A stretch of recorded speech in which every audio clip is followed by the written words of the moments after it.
RenderForce.com.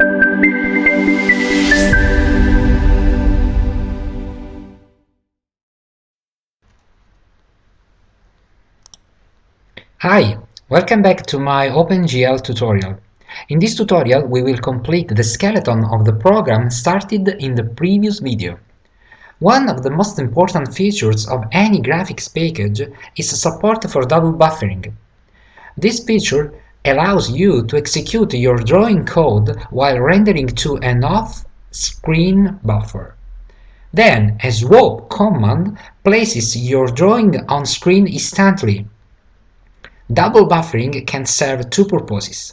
The first is that some complex drawings might take a long time to draw, and you might not want each step of the image composition to be visible. Using double buffering, you can compose an image and display it only after it is complete. The user never sees a partial image. Only after the entire image is ready it is shown on screen. A second use for double buffering is animation. Each frame is drawn in the off-screen buffer and then swapped quickly to the screen when ready. The Glute library supports double buffered windows. All we have to do in order to use double buffering is specify the Glute double constant in the Glute init display mode. And we need to call the Glute swap buffers in the drawing method. Now, before to see the draw method, let's see first the timer function. The Glute library enables you to register a callback function that makes it easier to set up a simple animated sequence. This function, Glute timer function, takes the name of a function to call, in our case animation, and the amount of time to wait before calling the function itself, in our case delta time. But since we desire a frame rate independent rendering, we need to compute the delta time value for the timer function.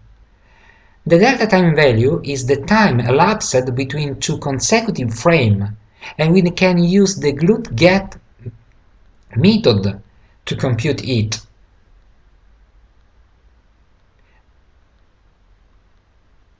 So let's see our delta time function.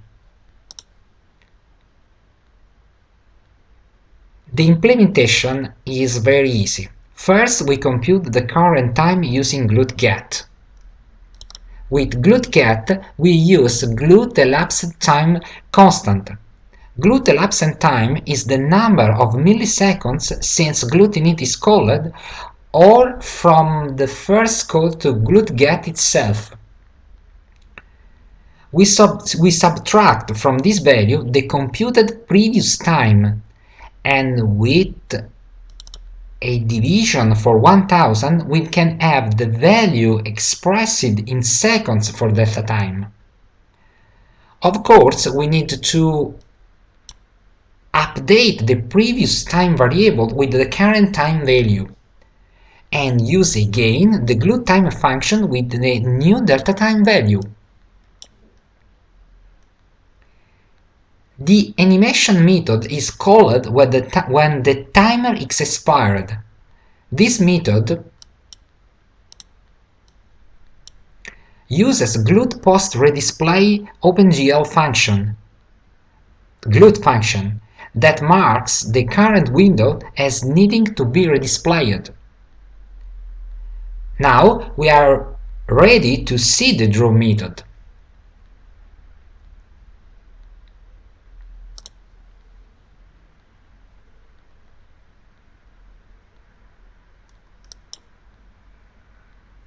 The draw method is registered with glute display function.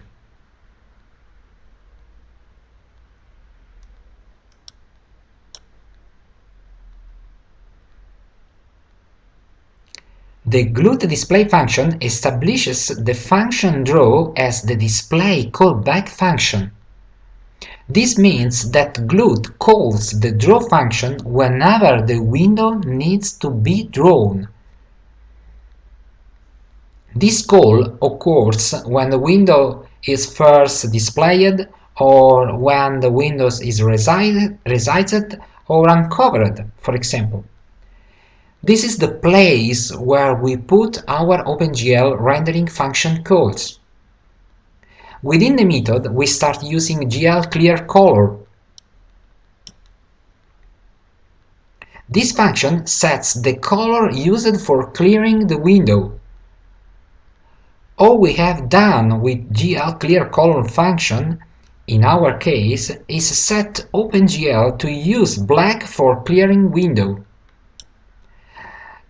In our draw function, we need an instruction to do the actual clearing, and this instruction is glClear.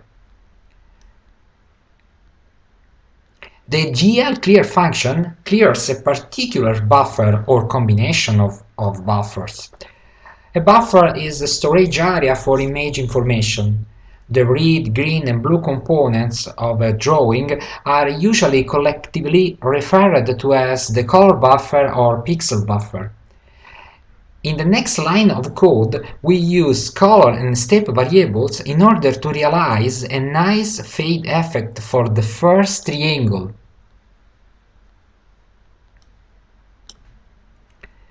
The triangle is drawn using glColor and glVertex functions. We will see in the next tutorials the means of this function and glMatrixMode function. It's very important for now to complete the method updating the delta time value and calling the swap buffer method.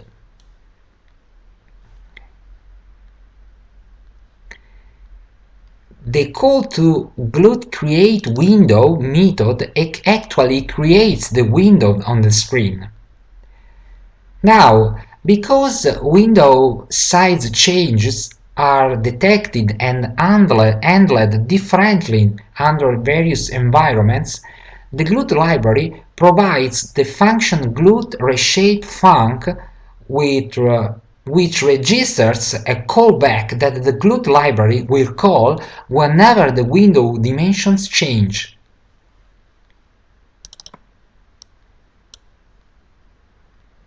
The function we pass to Glute reshape function is called reshape in our program. The reshape function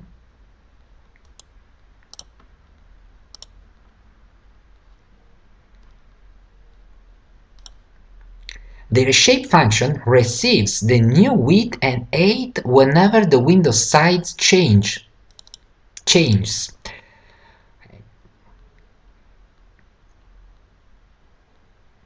We can use this information to modify the mapping of our desired coordinate system to real screen coordinates with the help of two functions, glViewport and gluePerspective.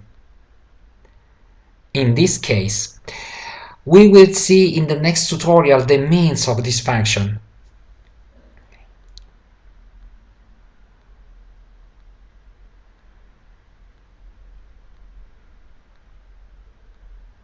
Okay, the last Glute function call comes at the end of the program.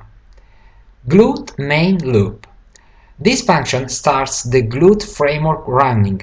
After you define callbacks for screen displaying and other functions, you turn Glute loose.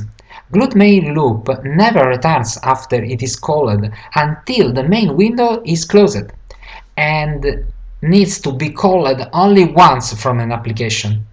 This function processes all the operating system specific messages, keystrokes, and so on until you terminate the program.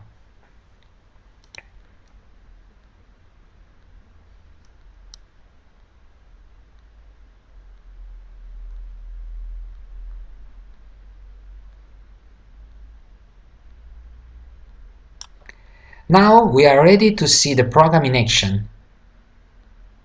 We build first, okay, and start without debugging. And this is the result of our program. our first triangle with a nice fade effect.